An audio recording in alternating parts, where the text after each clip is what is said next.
What's up, y'all? It's your girl, Crystal, aka Lady Good, aka I need to find another name, aka I'm still standing, okay? So this is my first, I guess, mukbang kind of video. I'm honestly just trying to, dear God bless us for what you're about to receive. In Jesus' name we pray, amen. I'm honestly just trying to clean my refrigerator out and trying to eat what's up in there. Put odds and ends together. Throw away stuff if it's not good. All that.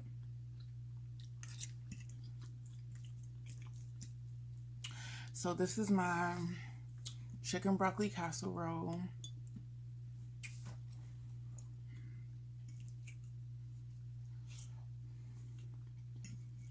I had to spread it out on the plate so that it would heat up evenly because I was taking forever. I took like 12 minutes in the microwave, so I gave up. So, what's going on with y'all?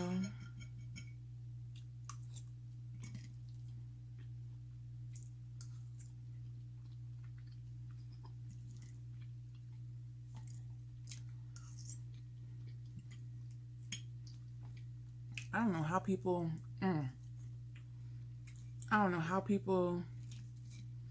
do mukbangs. Their food must not be good. Because already, like 2 or 3 times, I done forgot y'all was here. Better yet, the camera was here.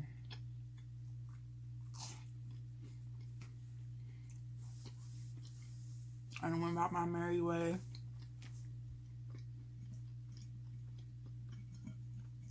Eating. I'm eating good too. So, I usually only eat once a day. But when I eat, okay? Eat it up. You hear me?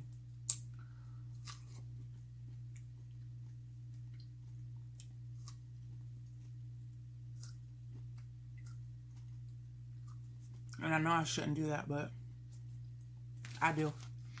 Anyway, so I have some strawberries here. I have some rolls here. Jelly, strawberry, jam, actually, and apple butter. They don't look all that, but honey, bomb. Okay, let me steal some apple butter. That we need some more. It's good. They good.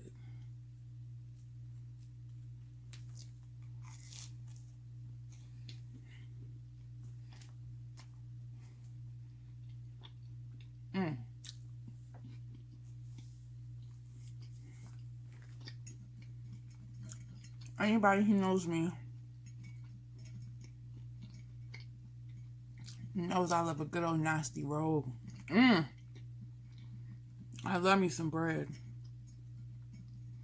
I love carbs.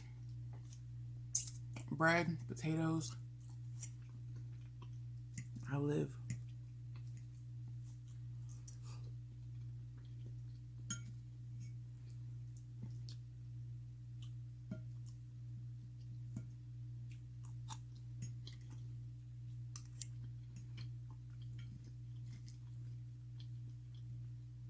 And by the way, this casserole was a Christmas gift.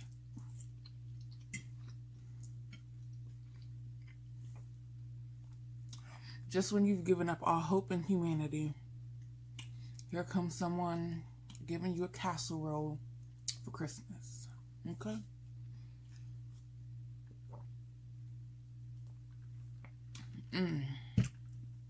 I don't even drink juice for real, but there was only a little bit left in the bottle. So I figured, why not drink it up, make some space for something else. That's how you gotta do when you pour.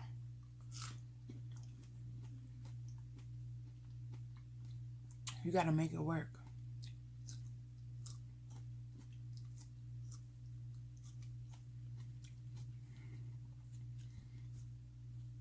I think for me, being broke right now has been rough, but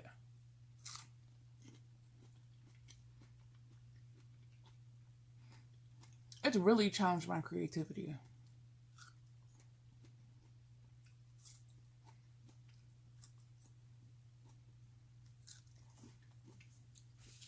You're not creative until you can survive with no money, no income, okay? None.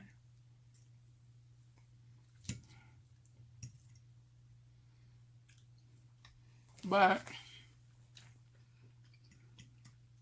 I did get that little stimmy, so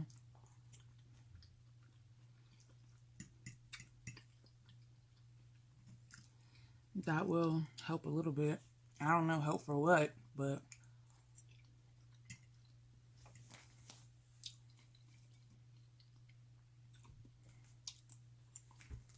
I don't know, pay the phone bill, get me a can of tuna. I don't know. I don't know what it's supposed to do. I'm grateful. I am grateful. I don't want to make it seem like I'm not grateful, because I am.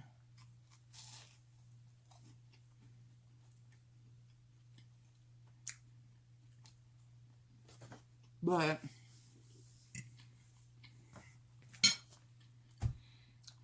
they know they could have came up off a few more dollars.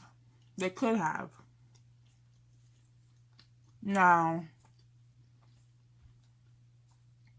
had the stimulus check been bigger, people would have been out spending their check instead of riding out the Capitol, but that ain't none of my business. I voted.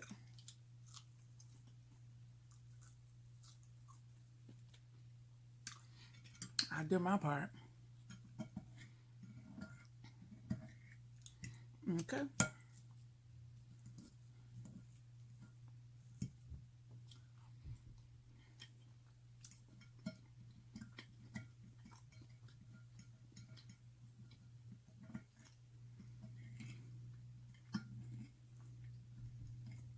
If you hear me scraping my plate, it's because it's so good.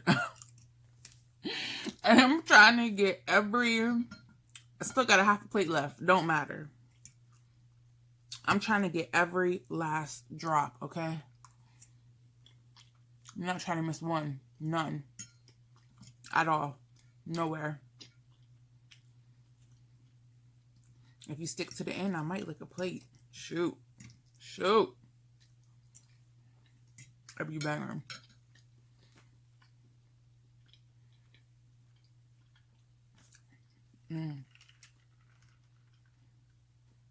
How do y'all people with mukbangs have full out hype conversations? What are y'all eating?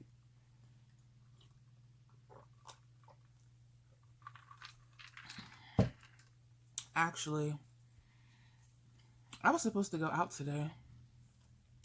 I was supposed to go to the bank. I've been looking for a rice cooker.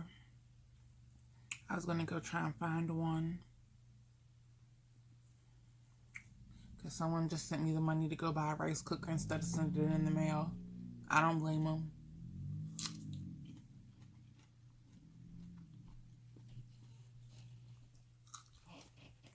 I do as I'm told. Sometimes.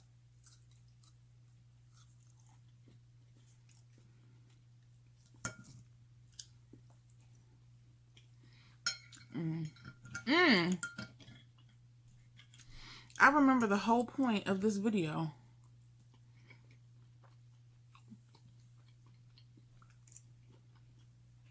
The whole point was that I was going to come on here and tell y'all how my little funky feelings got hurt.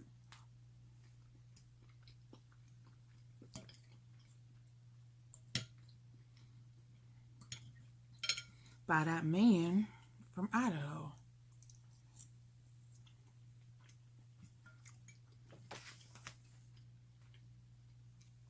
I have a lot of day one friends. I do. But I also have a lot of new friends. So my new friends may not be aware, but when I was travel nursing, when I was in Idaho, I dated a white man. Yes. Yes, I know. I know. You're dead. You're falling out. Call the Undertaker. I know. I know. I already know. I know. Miss Blackie Black. Dated a white man. Okay. And I was in love too. Had the nerve to be in love.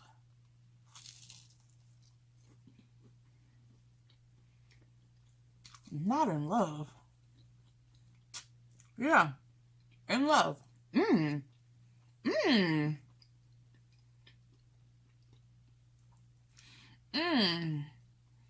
I ran out of the butter packs.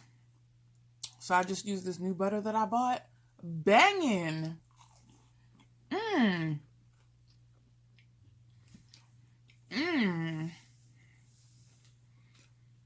Nice buttery taste.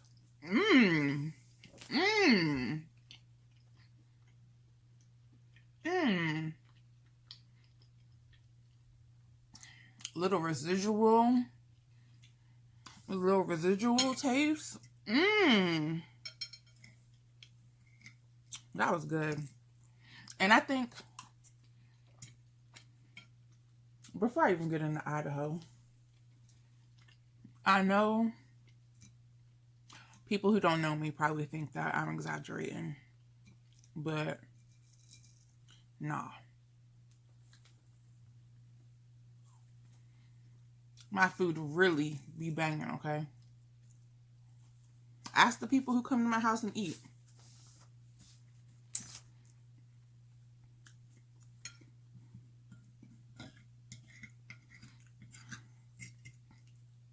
Ask them. Ask them. Ask them if my food's good.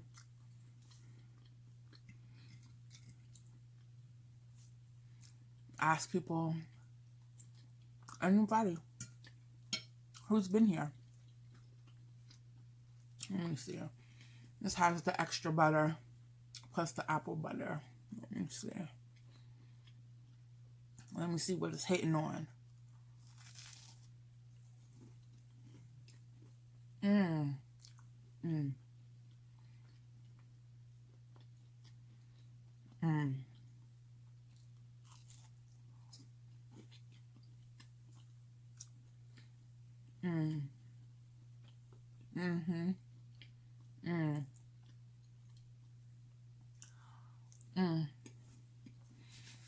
Anyway.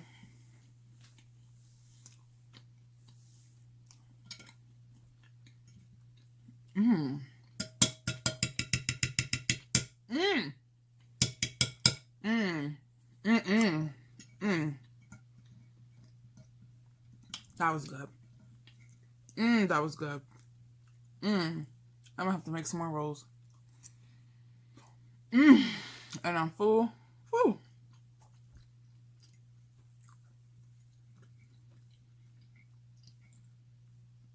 And have the nerve to be full. Woo.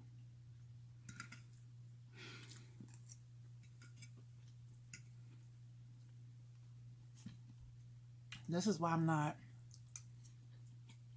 a dessert person. Every now and again, I'll get a dessert.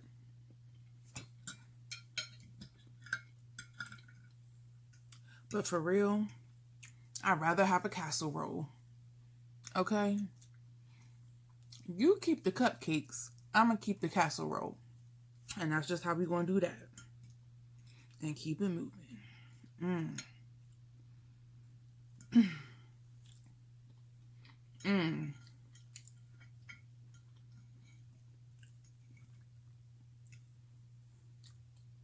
Mm. I'm sorry, y'all. I'm sorry.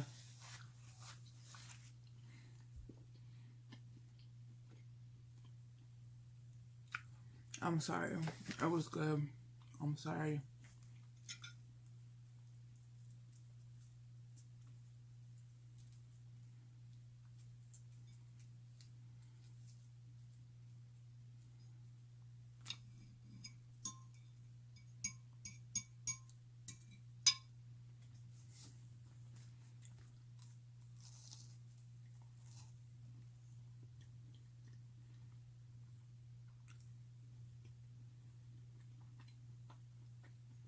Mm. The butter and the strawberry jam. Mm.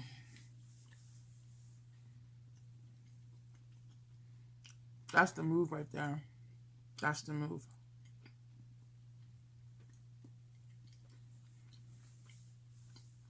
Mm. Lord, we thank you. Mm. So the next mukbang, whenever I just have a plate of rolls with butter and jelly. Don't say nothing to me. Nothing. Nothing. I'm warning you now. I am warning you now. Anyway.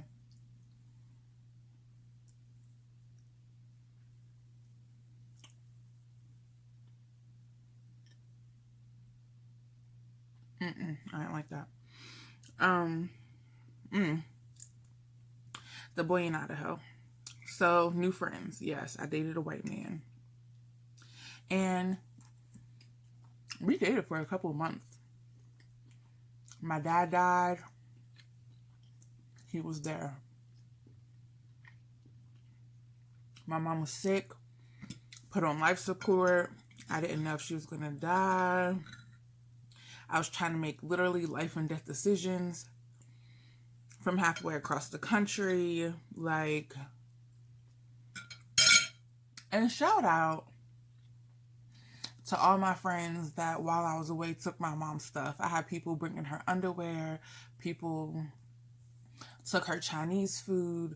Like, I would order stuff and they would take it up to her. Like, they would go visit her.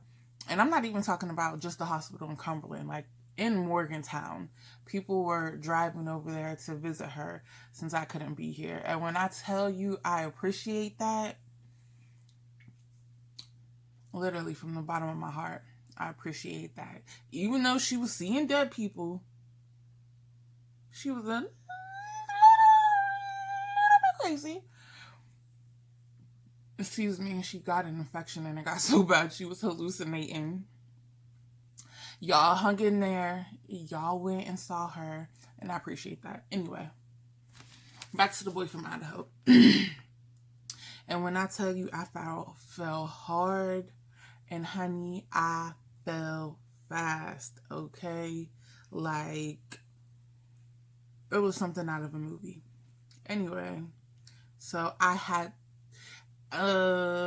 thought the feelings were reciprocal. We made all these plans. He was going to come travel with me. Like, he got a job that he could do remotely. Writing. Like, we were just going to travel the country. We were going to get married. After my mom got better, he was picking out baby names with my mom. He was talking to my best friend, trying to figure out what kind of rings I liked. Like, we were in there heavy. And when it came time to leave, we were like preparing to leave, making plans to leave. Because although I fly by the seat of my pants, homegirl always got a plan. I always got some kind of idea. I'm always like aware. You know what I'm saying? I'm always going to look something over. Like, I'm not just going to be out there high, dry, and have no clue what's going on. Mom ain't like that. So it came time to leave, and he was like, he can't do it. Right? I mean, his dad was sick, so I get that. His family was there. He's never lived anywhere else. I think he took like one trip out of the state ever in his life. Whatever, like he was like, I can't do this. I can't do this. So the story goes that we broke up. I'm not sure.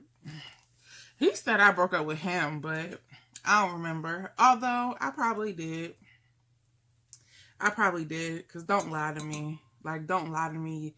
Like, if you were having these doubts, if you were having these thoughts, you should have presented them when you were having them. And we could have talked about it. Instead of just springing it on me at the last second. I got this last little piece of roll left, and I'm trying to salvage it. Ugh. One little piece of roll. 8 crumbs stuck together with some apple butter. That's it. Anyways.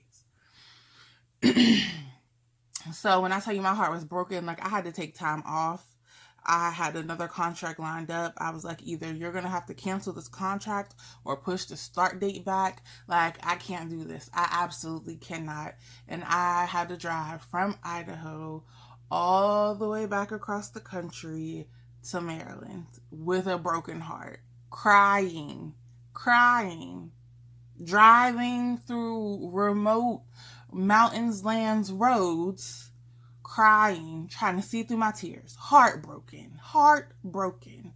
It probably took me like a month to get myself together after that. And y'all know me, once I cut you off, like once I'm done, I'm done. Like I probably said I was done, and then I had to talk to him a few more times. Like I had to get the keys to the condo back because I had a condo out there and stuff like that. Like stuff he had in my car or whatever, like stuff like that, little stuff I had to get back. So I had to talk to him a few more times. But then when I was done, honey, I was done. Okay. And you know me, block all communication. You don't even exist to me anymore. And he didn't try and call me. Like, I never heard from him at all. So eventually my heart healed. I moved on. And I went to the next contract, and you know, I've dated since then. We'll just say that. And then a couple years ago, he hit me up out the blue. He was like, hey, he sent me like a message on Facebook. He was sending me like an email, one to like my business email that I used for business, like my nursing email, one to my personal email. Like he was trying to track me down. I don't know if he called because he was blocked, so there's that. Trying to track me down. Sent me a message, hey, like how are you? If you're not seeing anyone, like I would like to connect. You're the one who got away, blah, blah, blah. Trying to whisper sweet nothings in my ear. And honey, I fell for it. Again. I fell for it again. Now, anybody who knows me knows I don't double back. Like, I'm not the type that's going to go back and forth. We're going to break up, make up, break up, get back together, have an argument, fall out. You going to sleep with someone else and we going to get back. Like, that's not me. That's not me at all. I'm not going to do any of that. Any of those things I'm not going to do. So, it was really a big deal for me to give him another chance. And I literally probably sent a few people to the hospital because they had heart attacks because they couldn't believe that I was giving him another chance. But they knew how much I loved him, so they kind of like understood. But the people that were close to me, like my best friend was like, you know, be careful. My best friend's husband was like, okay, if he messes up this time, I will kill him. Like, it was a lot, but I was happy. Like, dating him honestly, genuinely made me happy. I have high standards. There's no secret. That's not a secret by any means. And I require a lot because I give a lot.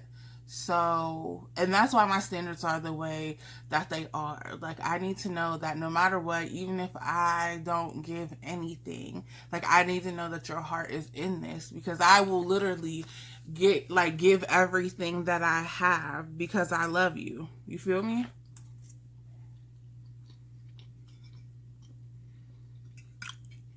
So that's why I set those boundaries. So we were talking. He was like, I thought about this. I'm ready. Like, I'm going to come move to Maryland. Applied for jobs in DC.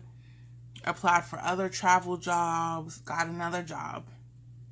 And it was based in DC. So he was like, this is perfect. Like, I'm going to come out there. He was going to... The only decision he didn't know was he going to come out before Thanksgiving or after Thanksgiving. If he came out before Thanksgiving, he was coming out just to like visit and scope out the area, see how things were, and bring some of his stuff because he was going to fly. And then if he was coming after Thanksgiving, he wouldn't be here for the holidays to meet my family, but he could like drive and bring everything and make that big move because he had like 2 more weeks to prepare. So I was like, that's fine. Just come after Thanksgiving. There's no point in you like coming twice. That's a waste of money, like money that you could be saving for something else, whatever. And I don't even really believe in living together before marriage. Like,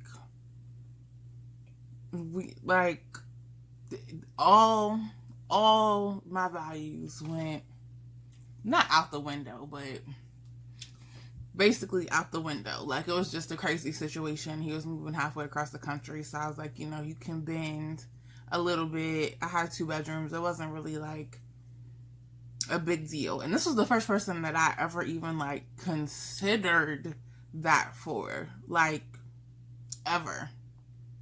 And this is the second time, that I was considering letting him come and live with me and being with him. Okay, fine. So we're talking, everything is going good. We're like catching up. He remembers like all these things about me, like all the small things. And I am just eating it up, honey. Okay, Golden Corral buffet, eating it up. And then he hits me with a message. He's like, hey, we need to talk. And I'm like, okay. He was like, I'm about to go see my therapist and then I'll call you. And I was like, oh no, here we go. Nothing ever positive happens after someone wants to talk to you when they come back from therapy. Ever.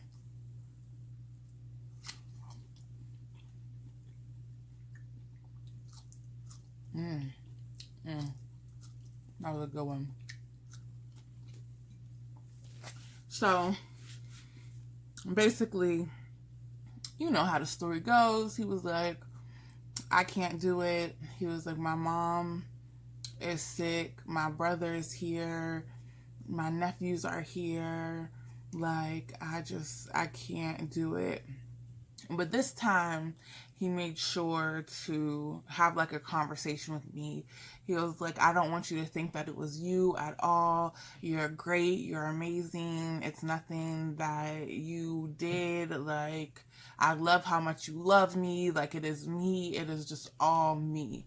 So that made me feel like at least a little bit better, because when we broke up the first time, I played it over and over and over again in my mind. Like, what could you have done differently? How could you have loved him better, harder? What else could you have done? Like, constantly, I was playing everything back from like the previous like 6 months on, back in my head, trying to figure out where things went left, what caused these doubts, what made him hesitate, like any of that. And this time I felt a little bit better. Like, it still hurt, but not as much. And maybe it was because I was like emotionally numb because I had already lost my mom. I already lost my grandma. Like, everyone was already dying. Like, my life was in shambles. It was being turned upside down and shaken. Like, I probably didn't have the emotional availability to be hurt like I normally would have. So that worked out. So time goes on. Of course, you know how I do. Block, delete, don't exist, whatever. So time is going on and going on. So I broke my phone and I had to get a new phone. And so when you get a new phone, they transfer all the data onto your new phone. And I had pictures of him and I in the cloud. So whenever they transferred everything to my new phone and downloaded everything from the cloud, all the pictures of me and him were downloaded. And also all the emails that we had exchanged, because I had checked my email from my phone, were downloaded as well. So that was like just really sad to look at it, like to see how much you love someone and then for them to do you like that. It was just really sad for me anyway, because that was probably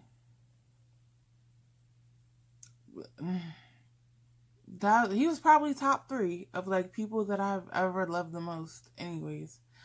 So then like I kept thinking about him, and you know, we're in the middle of a pandemic.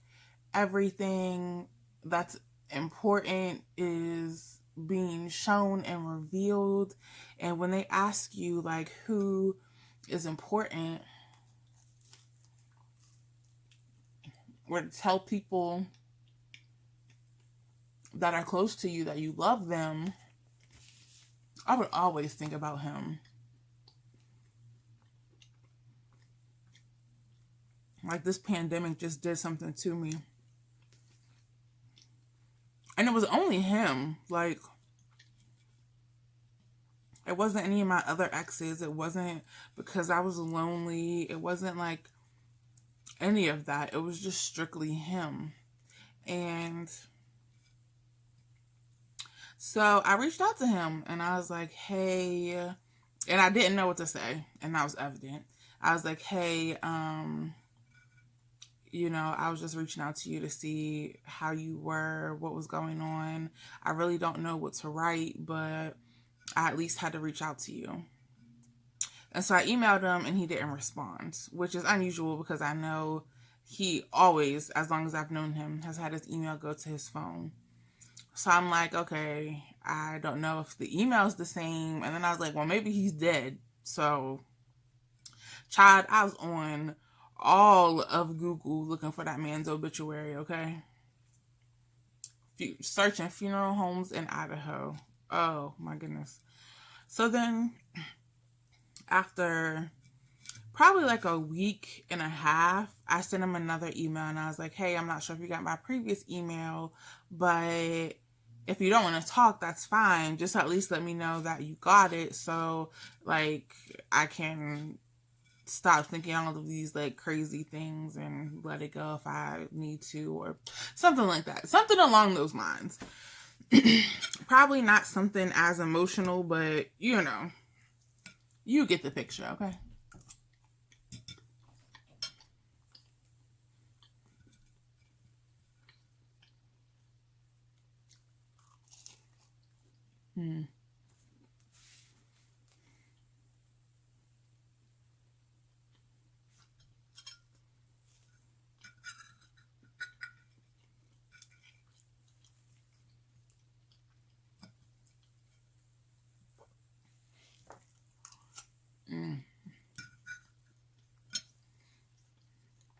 Even a little bit cold is banging.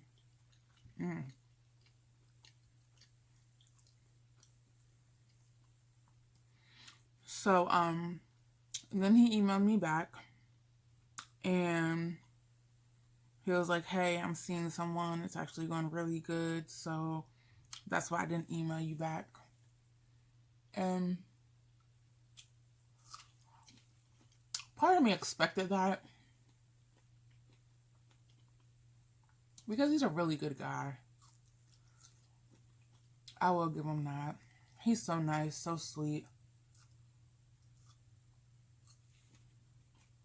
Caring, compassionate. That's him. And yeah, I apologized for bothering him and went on my merry way. But that really hurt my feelings. Like, you should be thinking of me too. Like, what you mean you dating somebody else? And I'm not one of those people that's like, oh, well, as long as you're happy, I'm happy for you. No, be miserable. Break up. I hope she leaves you. And you come crawling back to me. Like, how crazy do you sound? Oh, I'm happy you're with somebody else. No, I'm not. No, I'm not.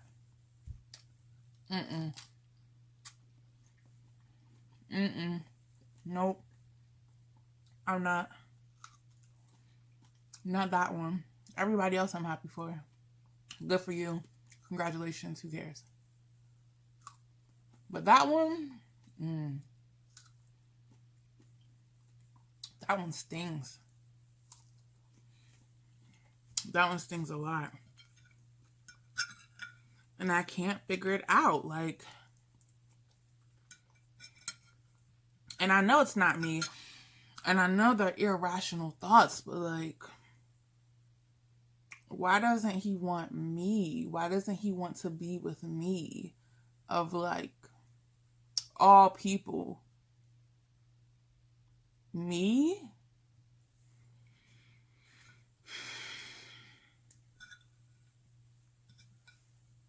I'm popping for real.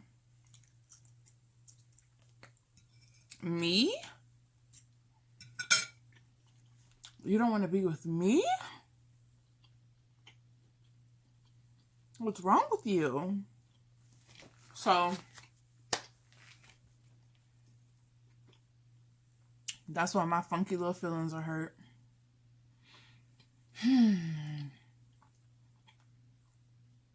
I still keep thinking about him. Part of me does hope that he's happy.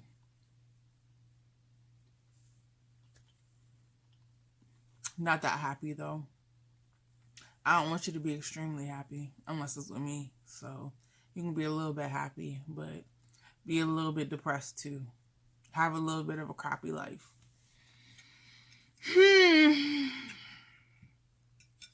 But I erased everything from the cloud, from my address book. I even erased his number from in contact from my email. Everything. Like, everything has to go. And I have to let him go. And I guess I should be okay with it, because if he's not for me, okay, that's fine. Like, I can move on and have somebody else. And I have moved on, and I have had somebody else. But I don't know. That one just hits different. Like, to love someone that much and have them get up and leave you. Like,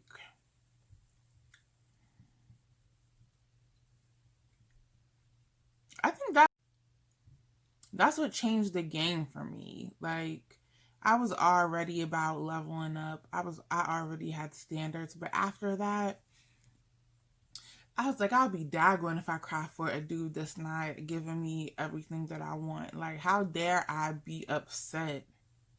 How dare I?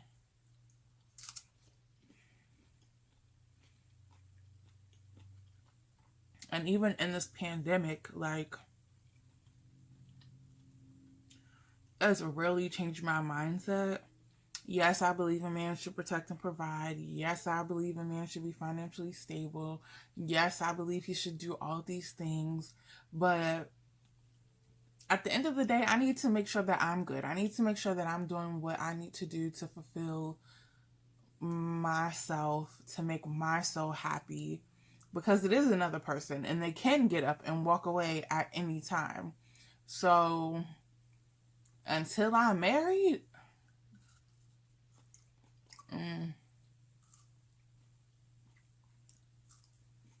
I really don't have no rap. I don't know how I'm gonna date.